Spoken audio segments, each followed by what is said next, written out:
And talk to the Cowboys. Big star sitting out at the Star as Micah Parsons wants a new contract. He's holding in. Owner/GM Jerry Jones says nothing is stopping the sides from talking, but the sides are not talking. Adam Schefter told the unsportsmanlike radio show today, differences may soon be unreconcilable. I just think that, Dallas always has drama. Jerry loves the drama. He likes to create the drama. And there's going to be drama with this now and going forward. For all I know, the two sides decide to sit down at the bargaining table and they hammer out a deal that makes Micah the highest paid non-quarterback in NFL history. Could that happen? Yes. There's zero indication, that that's going to happen, that there's going to be a reverse. And it sounds like at some point in time, whether that's now, after the season, after 2 seasons, it sounds like the two sides are headed towards a divorce at some time. Mike T. Samacho still with us. Mike, from your experience in prominent NFL front office positions, the word divorce is going to raise some blood pressure across Dallas. What's your reaction to that? Let's tamp it down. Look, I would never disagree with our friend Adam Schefter, but we have literally experience going back to 1989. So when you think about Jerry Jones has owned this team now for roughly 36 years, he is not in the business of moving on from stars. Obviously, he traded Herschel Walker a generation ago, but going all the way back to Emmitt Smith and Dak Prescott, CeeDee Lamb, there have been bumps in the road. And look, we even saw Chris Jones of the Kansas City Chiefs miss a game not too long ago, Phil. But I think we are a ways away from Dallas moving on from Micah Parsons. Now, maybe to me, in the short term, nothing happens, meaning no trade, no play. Then we would get into more of a situation where Jalen Ramsey in Jacksonville, where he had the hold in, missed a lot of time, eventually traded to the Rams. But I think we are weeks, if not months, from that happening. Again, we have 36 years of data that says Jerry Jones doesn't move on from stars. 36 years of data, Mike, but just 16 days until the Cowboys open the NFL season week 1 against the Eagles. Sam, you live in Dallas. How do you believe this situation between the Cowboys and Parsons ends? I don't think it ends very well. We have 36 years of data with Jerry Jones not moving up from stars. We also have 80 years of data of Jerry Jones being someone who wants to be in control. I negotiated part of the collective bargaining agreement sitting across the table from Jerry Jones and other owners. He's a guy that doesn't want to give up control. He understands that he could have Micah Parsons under the franchise tag or pretty much under his control, if you will, without a new contract for the next several years, really till 2028. And so to make him the highest paid player right now when he doesn't have to, that's a proposition that I'm not sure Jerry Jones is ready to do. Now, on the other side, whether it's David Mulugeta, who's the agent of Micah Parsons, or Micah Parsons himself, I don't see either one of them budging. David Mulugeta has negotiated over $1 billion in NFL contracts. He knows what he's doing. And so I don't see him budging off of his mark either. So this is more than just a bump in the road. It's probably a lot deeper than even a pothole for the Cowboys and for Micah Parsons. Well, the stalemate continues for now, but gentlemen, we are not limiting preseason snaps for either of you today on SportsCenter. We'll see you both later in the show. Center, the Browns' revolving door of starting QBs stops on 40-year-old Joe Flacco for Week 1 against the Bengals. Precedent suggests to write that spot in the depth chart in pencil. Cleveland started 4 QBs last year, 5 the year before that, one of whom was Flacco, who went 4-1 and led the Browns to the playoffs. New on SC, the Browns' new old QB1. Listen, you don't take for granted opportunities in this league, especially, to get one at this point in my career is, definitely special. I feel as good as I ever have. You get tricked a little bit when you're in a locker room with all these guys. You just kind of assume you're in your 20s, and you keep telling yourself that. But I really do feel great. My arm feels just as good as ever. My legs feel really good right now to do the things that I'm going to have to do. So, I feel ready to go. Our Browns reporter Daniel Oyefusi joins us live from Berea, Ohio, site of Browns camp. And Daniel, what does naming a QB1 and it being Flacco mean for Cleveland's QB room? Yeah, Phil, it means that there's some clarity at the top of the depth chart, but everything behind Flacco is still very much up in the air. Just not too long ago, Coach Kevin Stefanski declined to name who would be the backup to Joe Flacco. Now, keep in mind, there's 4 other healthy quarterbacks in this room. We've got Kenny Pickett, we've got Dylan Gabriel, Shedeur Sanders, Tyler Huntley. And when I asked Stefanski if there's maybe still a competition ongoing in Berea, he said that all of those roles are not given out, they're earned, and all of these guys should prepare as if they're the starter. That's life as a backup in the NFL. I guess that's some silver lining for the Browns jersey guy. Doesn't need to break out the sewing machine, as Flacco was one of the already NFL high 40 different starters since Cleveland come back to the NFL back in 1999. But Daniel, whether it's week 1 or week 18, week 5, based on what you're hearing, how realistic is it that this team carries 4 quarterbacks on a 53-man roster? Well, everything the Browns are saying leads you to believe that it could be a real possibility. Let me take you back to late last month in July when General Manager Andrew Berry said that it's very much a possibility and that they view the back end of this roster as developmental spots for their roster. So when you look at a guy like Shedeur Sanders who hasn't gotten a lot of reps in practice, you could see a possibility of them keeping him along with Gabriel and Pickett and maybe keeping Sanders as an inactive guy on the roster. Well, maybe somebody else who's gotten more reps, such as Pickett or Gabriel, is the primary backup. Yeah, got to develop that position somewhere. This is a team that ranked last in yards per attempt and had the most picks of any in the NFL last season. Daniel Iafusi, thank you so much. Sam Acho, Mike T, back with more on the Browns. And Mike, this is a team that went 3-14, last season. How do the Browns evaluate whether, heck, any of these guys could be their starter for the franchise beyond this season? Well, at some point, they're going to, I would think, look at Shedeur Sanders and Dylan Gabriel. Unfortunately, both those guys got hurt because both, Phil, were actually encouraging in their limited preseason action. But Joe Flacco is going to come in.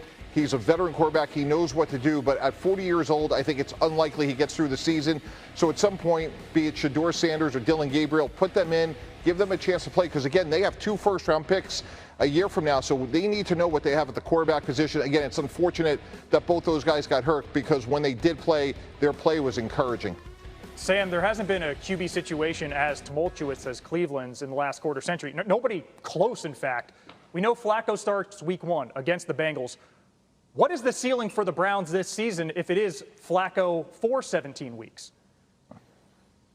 Well, I don't think it's going to be Flacco for 17 weeks. The reason why is this. Number one, Flacco hadn't played a full season since I believe it might have been 2017 or 2018. Not because of injury, but just because of there's been other people at the position. But number two, Joe Flacco, the weakness of his game is his lack of mobility. And when you get in a situation with the Cleveland Browns, if you're down in its obvious pass situation, you're going to get pass rushers looking at a statue in the backfield saying, hey, I'm going to go get him. And so that could limit the offensive production and could lead the Cleveland Browns to making a change at quarterback sooner than later. So I think Joe Flacco obviously going to get the start, but there's going to come a time in the season where that lack of mobility could prove a problem, and the Browns will make a switch at quarterback.